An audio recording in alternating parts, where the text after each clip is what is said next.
Buenos días a todos, mi nombre es Iván Mibaracho, soy el coordinador de clasificación del Comité Paralímpico Español y en este webinar vamos a repasar la clasificación en el deporte paralímpico, cómo son los procesos de clasificación en los diferentes deportes y más específicamente en el piragüismo, y además repasaremos también la normativa nacional e internacional que rige la clasificación. Vamos a comenzar por una pequeña definición, historia de la clasificación. Y es que la clasificación es el proceso que consiste en definir quién puede competir en deporte paralímpico. Y no solo va a definir quién compite en deporte paralímpico, sino que va a tratar de agrupar a los deportistas de forma que el impacto de la deficiencia quede minimizado.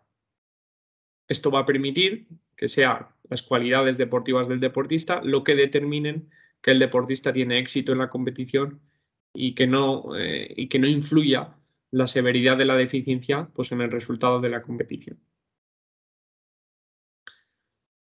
Esto viene expresado en este esquema que viene a definir un poco cuál es el concepto que hay detrás de la clasificación. Abajo podemos ver una barra en la que podríamos encasillar a los deportistas que tienen una deficiencia más a la izquierda y a aquellos que no la tienen más a la derecha. Como hemos dicho, la clasificación va a tratar de definir quién puede competir. Entonces va a establecer esa línea vertical azul entre quién puede competir en deporte paralímpico y quién no puede competir en deporte paralímpico. Es decir, quién es elegible y quién es no elegible. No solo eso, sino que además va a tratar, como hemos dicho, de agrupar a los deportistas. Y va a tratar de agrupar a los deportistas teniendo en cuenta cuál es la deficiencia elegible que tienen y cuán severa es o cómo de severa es esta deficiencia elegible. Por tanto, va a agrupar a los deportistas en clases deportivas de forma, como hemos dicho, que el impacto de la deficiencia en el rendimiento deportivo quede minimizada lo máximo posible. Esta forma de agrupar a los deportistas ha ido variando a lo largo de la historia y principalmente las podemos agrupar en tres, ¿vale? Como vemos abajo, ha habido sistemas de clasificación médicos, ha habido sistemas de clasificación funcionales y actualmente tenemos sistemas de clasificación basados en la evidencia científica. Los tres tipos de sistemas todavía conviven en la actualidad, ¿vale? Esto es importante tenerlo en cuenta y vamos a ver cómo han ido evolucionando a lo largo de la historia partiendo, como decimos, de los sistemas de clasificación médicos. Y es que cuando surgieron los Juegos Paralímpicos en Stoke Mandeville, principalmente los Juegos Paralímpicos eran una extensión del proceso de rehabilitación de las personas con discapacidad y por tanto se agrupaba a los deportistas paralímpicos basándose en sistemas de clasificación médicos. Estos sistemas de clasificación lo que hacían era agrupar a los deportistas basándose en un diagnóstico médico, ¿vale? Entonces las personas que tenían el mismo diagnóstico médico competían entre sí.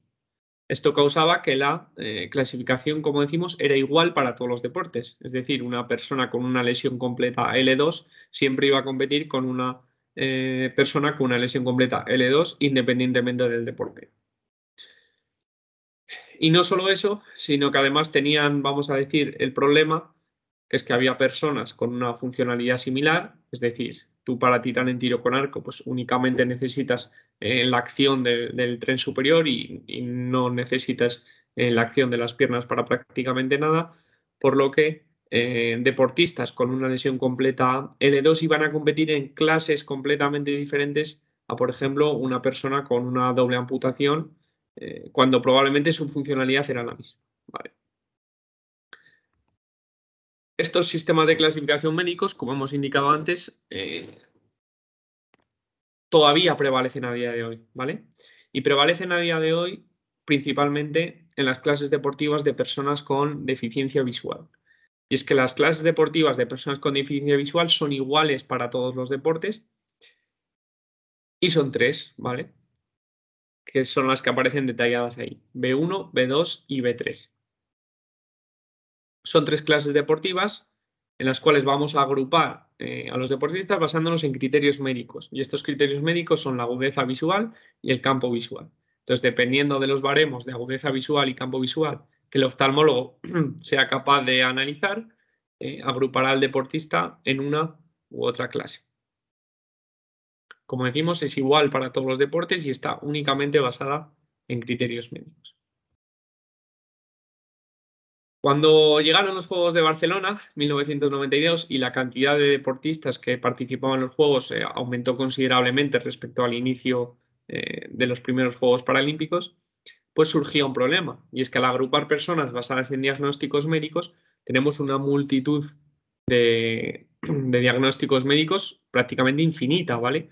Entonces esto hacía que el número de clases deportivas que teníamos era también muy grande, y lo que originaba que la competición era muy difícil de plantear y de ejecutar, porque al final, bueno, para que os hagáis una idea, en los Juegos Paralímpicos de Seúl, en los Juegos Olímpicos de Seúl, perdón, en los Juegos Olímpicos, teníamos 2 finales de 100 metros, la masculina y la femenina. Pero en cambio en los Juegos Paralímpicos llegábamos a tener hasta 42 finales de 100 metros lisos en atletismo. Esto fue una auténtica locura y, vamos a decir, fomentó la investigación o fomentó el análisis de cómo podíamos ser capaces de reducir estas clases deportivas para hacer una competición, vamos a decir, más manejable, ¿vale? Entonces fue cuando en los Juegos Olímpicos de Barcelona surgieron los sistemas de clasificación funcionales. Como digo, surgieron por la necesidad de hacer la competición más manejable, y en estos sistemas de clasificación el factor principal que determina la clase deportiva de un deportista es la medida en que la deficiencia impacta en el rendimiento deportivo. Es decir, si los deportistas tienen la misma funcionalidad y la deficiencia impacta de la misma manera, los deportistas van a estar agrupados juntos. Tenemos un ejemplo, por ejemplo, aquí en la foto, en el que un deportista tiene una lesión medular en la cual no le afecta ni a las extremidades superiores ni al tronco, y por tanto compite en la misma clase que un deportista con una doble amputación por encima de la rodilla, el cual tampoco tiene afectado ni las extremidades superiores ni el tronco. De forma que su funcionalidad es similar y la forma en la que afecta su deficiencia al rendimiento deportivo es similar. Esto hace que estos sistemas de clasificación eran específicos del deporte, ¿vale? Obviamente no va a afectar de la misma forma, como hablamos, una lesión medular o una doble amputación en atletismo, donde ambos están sentados en una silla, como por ejemplo puede afectar pues en tenis o en esquí o en cualquier otra modalidad, ¿vale? Y estaban basados estos sistemas de clasificación funcionales en opinión experta, ¿vale? Los clasificadores que había ido habiendo a lo largo de la época pues se especializaron un poco en un deporte junto con los técnicos y consiguieron desarrollar unos sistemas de clasificación, como decimos, basados en opinión experta.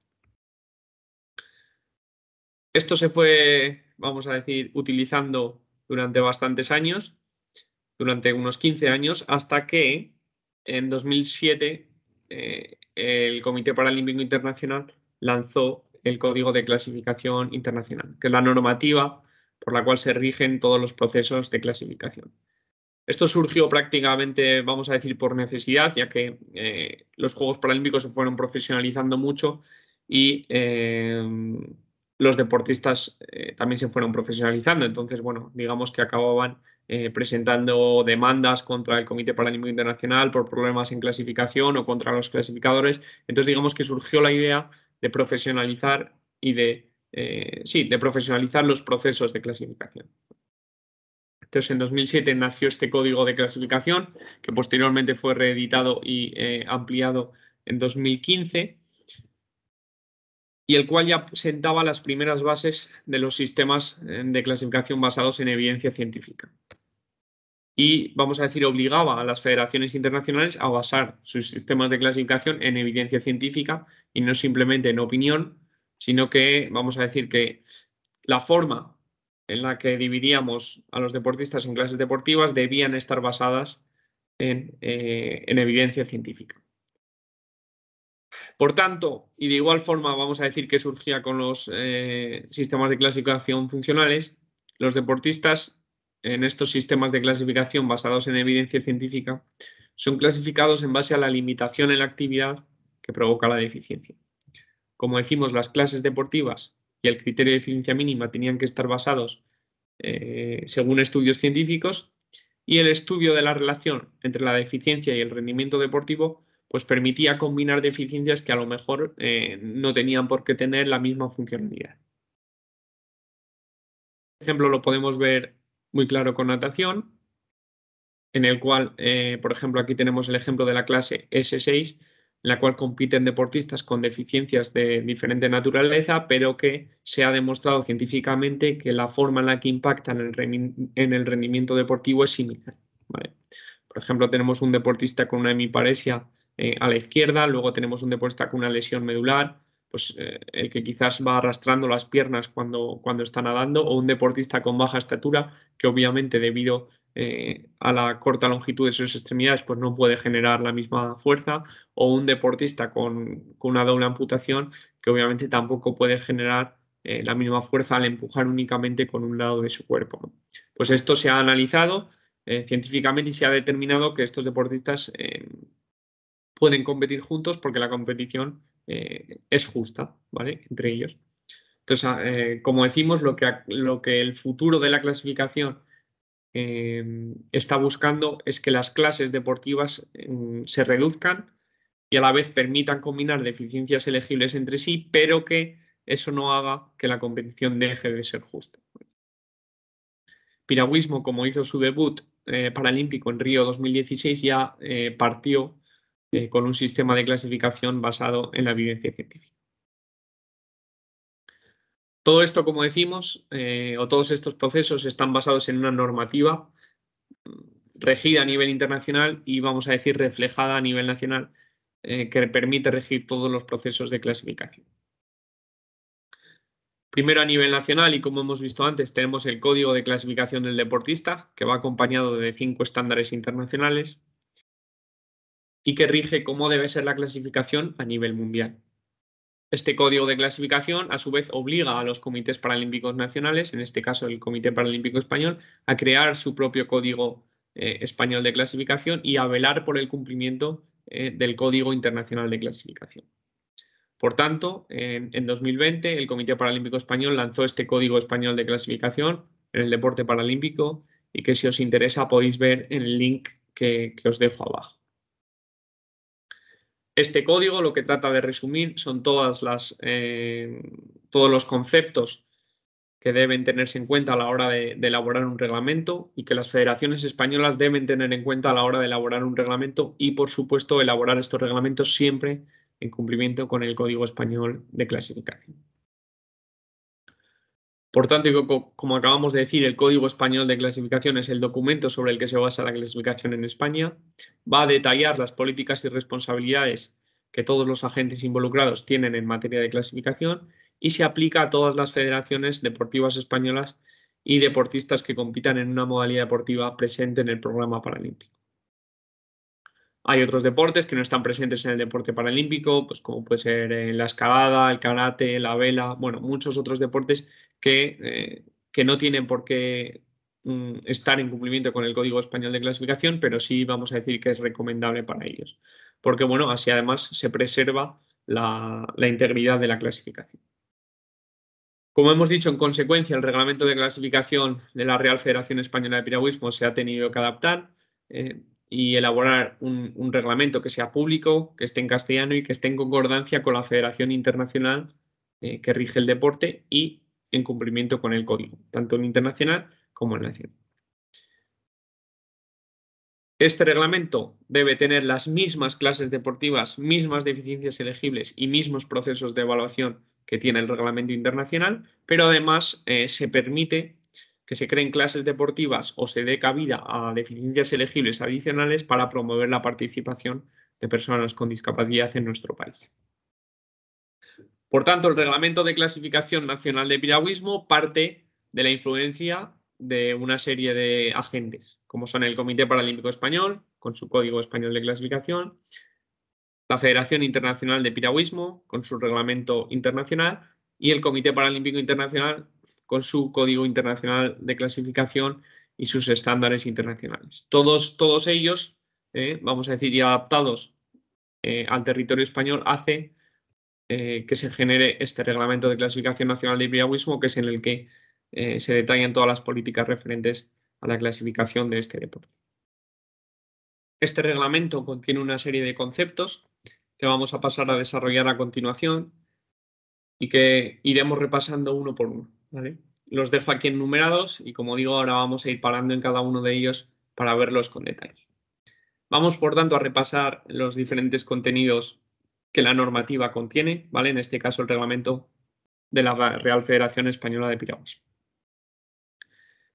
Primero tenemos al personal de clasificación, que trabaja conjuntamente en lo que llamamos una mesa de clasificación, ¿vale? Todos ellos, todo este personal que aparece detallado a la izquierda, vienen coordinados por ese responsable de clasificación, que es un agente federativo, ¿vale? Que trabaja en la federación y que se va a encargar de mantener actualizado el reglamento de clasificación, va a coordinarse con el Comité Paralímpico Español en todas las acciones de clasificación que sean necesarias, va a formar, como decimos, esta mesa de clasificación, va a clasificar cuando tenga si es que tiene el certificado de clasificador nacional, y va también a gestionar las revisiones médicas, que luego veremos exactamente lo que son, ¿vale? Entonces, este responsable de clasificación forma esta mesa de clasificación y en la cual establece 2 o 3 figuras dependiendo de ello. El primero sería el clasificador jefe, ¿vale? Que va a coordinar un poco o va a supervisar las acciones que hacen el resto de clasificadores, va a clasificar, va a gestionar las reclamaciones, que luego más adelante veremos lo que son, va a trabajar un poco en la logística de la mesa, pues asegurarse que está todo el material, que todo fluye como debe fluir, que va a buscar a los deportistas, bueno, y también va a publicar los resultados obtenidos en la mesa de clasificación. Luego tenemos el clasificador, que va a clasificar simplemente junto con el clasificador jefe, y luego podríamos llegar a tener uno o varios clasificadores en prácticas que estén actualmente pasando procesos de formación y que requieran de estas prácticas para, vamos a decir, consolidar los conocimientos que han aprendido en los cursos de certificación de clasificadores. Todos ellos trabajan en base a un código de conducta que se asegura que se protege la integridad de la clasificación, es decir, que los clasificadores no tienen conflictos de intereses, que actúan de forma responsable, que no tratan de forma violenta a los deportistas ni a su personal de apoyo, etc. Este esquema, que parte de un documento de la Organización Mundial de la Salud y más específicamente de la clasificación de la funcionalidad, la discapacidad y la salud, lo que va a tratar es de hacernos entender cómo funciona la clasificación en el deporte paralímpico. Y es que hay varios aspectos que obviamente se encuentran afectados por una discapacidad, como es obviamente un mal funcionamiento, una falta de una estructura o una función corporal, cómo esta afecta a la hora de realizar las actividades y participar en acciones comunes de la sociedad o del entorno, y cómo también los factores del entorno, los factores personales, afectan a la discapacidad de la persona y su habilidad para poder ejecutar determinadas actividades. En este caso, todo ello no lo vamos a mirar, sino que la clasificación en el deporte paralímpico únicamente va a mirar cuáles son aquellas funciones corporales o estructuras corporales y cómo afectan a la hora de hacer unas determinadas actividades. Estas funciones corporales o estructuras es lo que llamamos deficiencias, y en el deporte paralímpico no tienen cabida todas, sino que solo tienen cabida algunas de ellas, que son las que vemos en negrita. Es decir, una deficiencia intelectual, visual, o una hipertonía, una ataxia, una tetosis, vamos a comprobar cómo afectan a la hora de hacer unas determinadas actividades, pero no vamos a mirar, por ejemplo, aquellas deficiencias de la voz o de origen cardiopulmonar o digestivo. Esas vamos a decir que no tienen cabida en el deporte paralímpico. Entonces, estas deficiencias, que obviamente tienen generalmente una influencia a la hora de hacer una actividad. Y esta actividad, ¿qué tipo de actividades van a ser? Pues van a ser las actividades que estén relacionadas principalmente con la movilidad, ¿vale? Que son aquellas que influyen a la hora de hacer el deporte. Entonces, por ello, pues vamos a ver cómo estas deficiencias afectan a la hora de correr, saltar, remar en este caso, golpear un balón, etc. Visto de dónde nacen las deficiencias elegibles en el deporte paralímpico, es importante entender que no todas las deficiencias tienen cabida en todos los deportes, ¿vale? Y es una decisión de la Federación Internacional el determinar qué deficiencias elegibles tienen cabida en su deporte. Hay federaciones internacionales que han decidido dar cabida a todas las deficiencias paralímpicas, las 8 físicas, la intelectual y la visual, como puede ser el atletismo, y hay otros que solo han decidido dar cabida a una, como puede ser el fútbol 5 o el goalball, que han decidido únicamente dar cabida a la deficiencia visual. Por tanto, y como hemos visto antes, hay muchas deficiencias que no son elegibles en movimiento paralímpico y ahí a la derecha las tenemos enumeradas. Concretamente en el piragüismo, las deficiencias elegibles serían una deficiencia de la potencia muscular, donde la persona no puede contraer voluntariamente los músculos o sí los puede contraer, pero no presenta una fuerza, vamos a decir, normal, ¿vale? Esto, pues el ejemplo más claro serían casos como lesiones medulares. Tenemos también deficiencias del tipo rango de movimiento pasivo, donde el deportista, pues debido a una malfunción de las articulaciones, no puede o no tiene un rango de movimiento pasivo normal y lo presenta reducido. Y una deficiencia de las extremidades, cuando debido a amputación o a agenesia o a malformaciones de nacimiento, las personas tienen una falta de una estructura corporal. Como decimos, a nivel internacional son estas las 3 únicas deficiencias que pueden participar en piragüismo, pero sí que es verdad que a nivel nacional se da cabida a algunas otras deficiencias en las clases KS, ¿vale? Luego veremos cuáles son las que se tratan.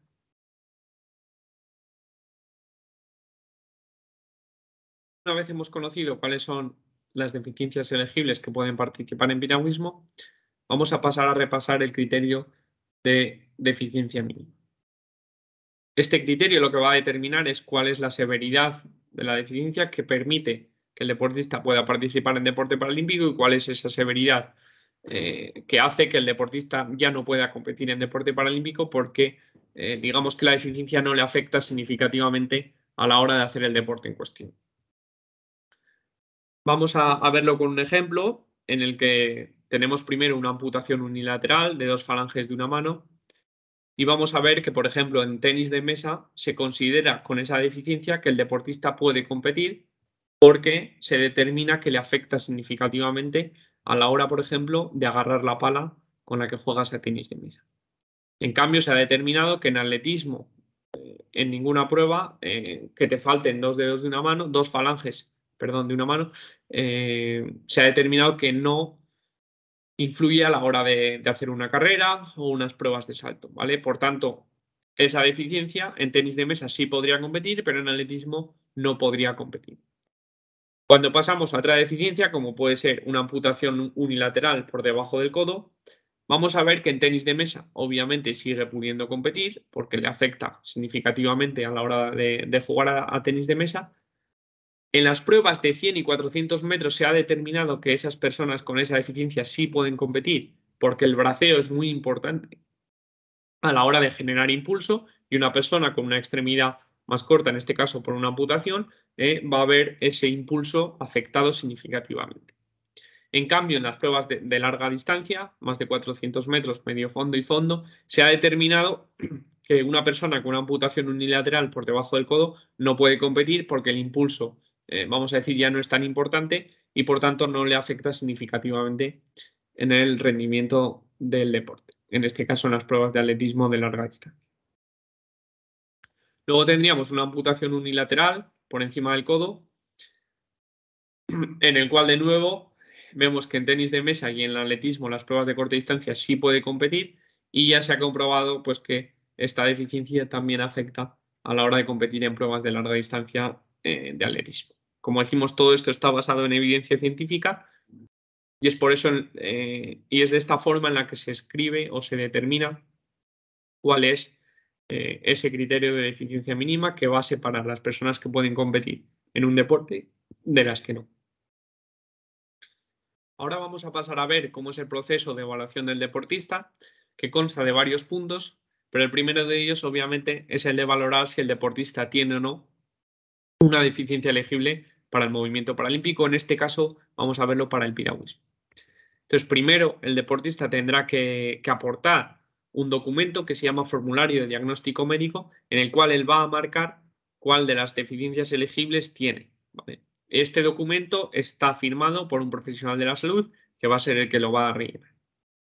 Entonces, en base a él vamos a ser capaces de entender cuáles son los deportistas que tienen una deficiencia elegible para nuestro deporte y cuáles son aquellos que no la tienen. Una vez hemos entendido si el deportista tiene una de las deficiencias elegibles, vamos a ver si esa deficiencia cumple con los criterios de deficiencia mínima y vamos a valorar al deportista para posteriormente asignarle una clase deportiva. Entonces, la forma en la que vamos a entender si el deportista tiene o cumple con los criterios de deficiencia mínima y vamos a ser capaces de entender en cuál de las clases deportivas deberíamos agruparlo, va a ser a través de las acciones realizadas por los clasificadores en la mesa de clasificación. Y estas generalmente constan de 3 partes. La primera de ellas, una valoración médica, en la que vamos a valorar cuál es la deficiencia del deportista. La segunda de ellas, una valoración técnica, donde vamos a valorar cómo esa deficiencia que hemos observado en camilla tiene una influencia en el rendimiento deportivo. Y la tercera, una valoración por observación en competición, donde vamos a comprobar las acciones que hemos visto antes, pero en esta vez en una situación competitiva real, donde el deportista va a estar dando el 100%. Una vez hemos analizado si la deficiencia del deportista cumple con los criterios de deficiencia mínima y hemos valorado a través de la mesa de clasificación cómo esta deficiencia afecta en el rendimiento deportivo, vamos a ser capaces de asignar al deportista una clase deportiva. Primero tenemos las clases de VA, que pueden ser tanto VL3, VL2 o VL1, dependiendo de cómo la deficiencia afecta en el rendimiento deportivo. Luego tenemos las clases de la embarcación kayak, que pueden ser KL3, KL2 o KL1. Y luego tenemos las clases que simplemente están disponibles a nivel nacional, ¿vale? Y son aquellas para deportistas con una de las deficiencias que no están dentro de las 3 que hemos visto antes, ¿vale?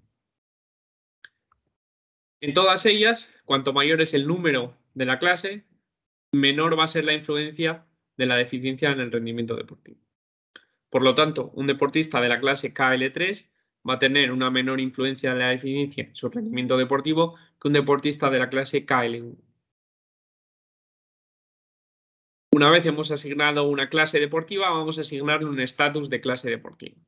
Esto va a determinar cuándo va a ser la próxima vez que el deportista debe pasar por una mesa de clasificación.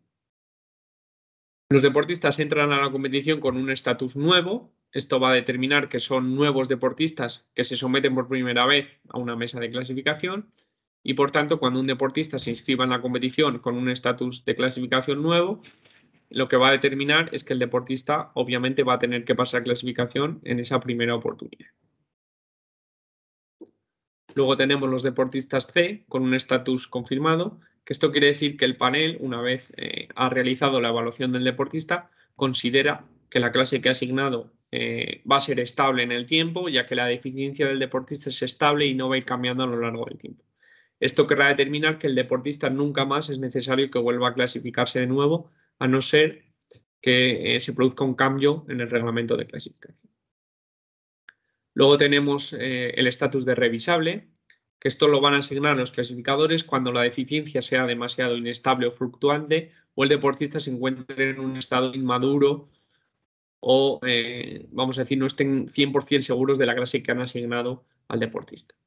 Esto va a determinar que el deportista deberá pasar clasificación en la próxima oportunidad que tenga.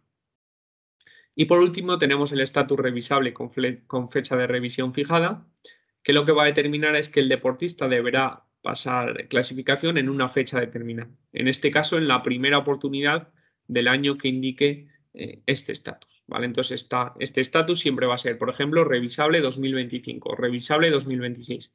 Esto determinará que la próxima vez, esto determinará que la primera vez que el deportista compita en ese año deberá pasar clasificación.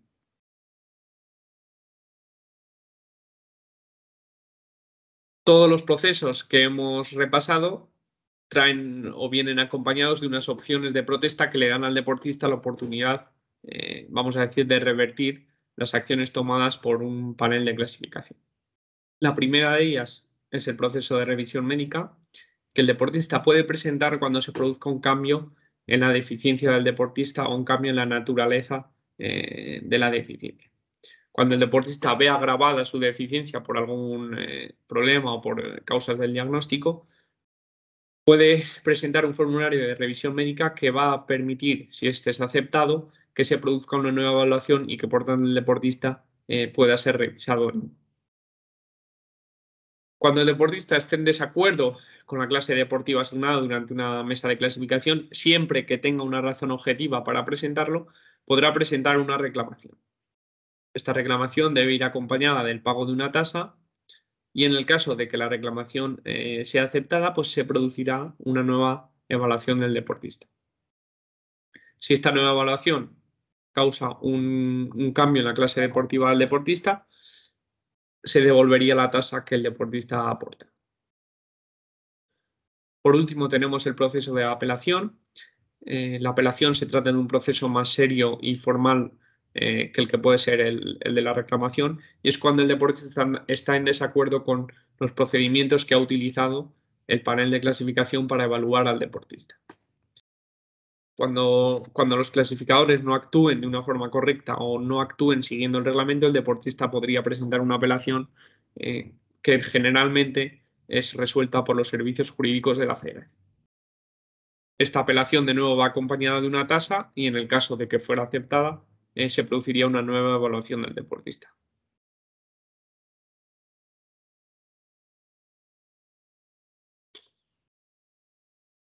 El deportista, o puede darse el caso de que el deportista también falsee intencionadamente las destrezas o capacidades que tiene. Esto es lo que podríamos considerar el doping paralímpico. Es que es una falta disciplinaria que el deportista falsee intencionadamente sus destrezas o habilidades. Es decir, que durante la clasificación él diga que no puede hacer una cosa o haga una cosa de mala manera simplemente para ser clasificado en una clase inferior. Esto obviamente se considera una falta muy grave y puede conllevar sanciones que pueden incluso alcanzar la inexigibilidad permanente. También puede darse el caso que se produzcan cambios en los sistemas de clasificación. Generalmente vienen supeditados por un cambio que primero se produce a nivel internacional y, siguiendo la normativa expresada en el Código Español de Clasificación, estos cambios a nivel internacional automáticamente producen una adaptación a nivel nacional. Cuando estos cambios afecten a la forma por la cual se asignan las clases deportivas, esto puede conllevar que todos los deportistas requieran pasar clasificación de nuevo, sobre todo cuando afecte a los deportistas de la clase en cuestión. Y estos nuevos reglamentos, pues obviamente deben estar en cumplimiento tanto con la normativa nacional, en el caso del Reglamento Español de Clasificación, como con la normativa internacional en el caso del Reglamento de la Federación Internacional de Piragüismo. Es importante también tener en cuenta cómo gestionamos Es importante tener en cuenta cómo almacenamos y gestionamos los datos de clasificación. Y es que estamos trabajando con información muy sensible y que requiere generalmente de la firma de un consentimiento informado. Por ello, los datos deben tratarse únicamente para la gestión de los procesos de clasificación y solo las personas que van a tratar la clasificación de un determinado deportista pueden tratar los datos de ese deportista. Para asegurar esta integridad de los documentos y el uso de los mismos, está disponible en la base de datos de clasificación del Comité Paralímpico Español, que a través de un sistema de usuarios y permisos permite que únicamente los clasificadores que van a evaluar a los deportistas puedan ver la información de esos deportistas y obviamente no la de otros deportistas. La finalización de una mesa de clasificación trae consigo la publicación de una lista maestra de clasificación donde se resumen cuáles son los nombres de los deportistas, apellido, género, clase, estatus, si la clasificación es nacional o internacional, etc. Y ahí podemos ver cuáles son todos los deportistas de la federación que han pasado clasificación. Esto lo tenemos tanto a nivel nacional, que es esa master list que tenéis a la izquierda, como a nivel internacional, donde aparecen todos los deportistas de todos los países que han pasado clasificación y que actualmente se encuentran activos. Os dejo abajo el enlace de ambas por si queréis visitarlas. Y por último vamos a ver cómo puede funcionar también la clasificación como un medio de promoción. Y es que la clasificación, como hemos visto, es un proceso generalmente excluyente, pero también es un proceso, vamos a decir, que nos puede permitir determinar qué personas pueden participar o sí, competir en un determinado deporte. Para ello tenemos, por ejemplo, la guía de clasificación, que voy a pasar a compartir con vosotros ahora mismo.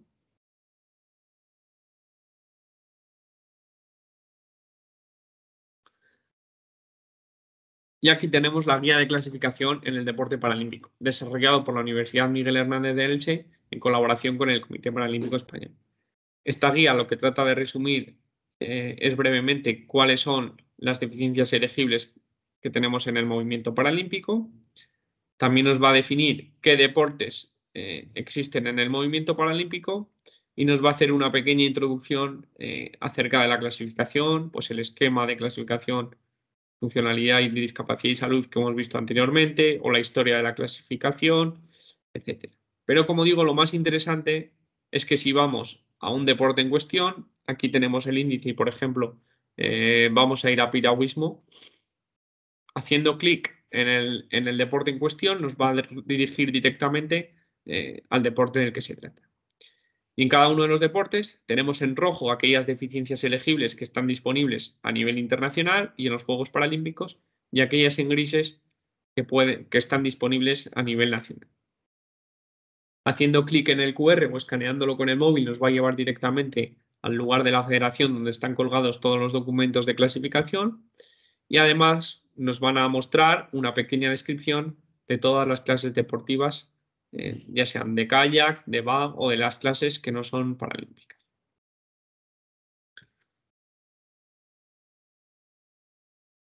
También tenemos disponible una web app sobre la elegibilidad en el deporte paralímpico, y esto lo que va a hacer es permitirnos entender cuando una determinada deficiencia es elegible para un deporte paralímpico u otro.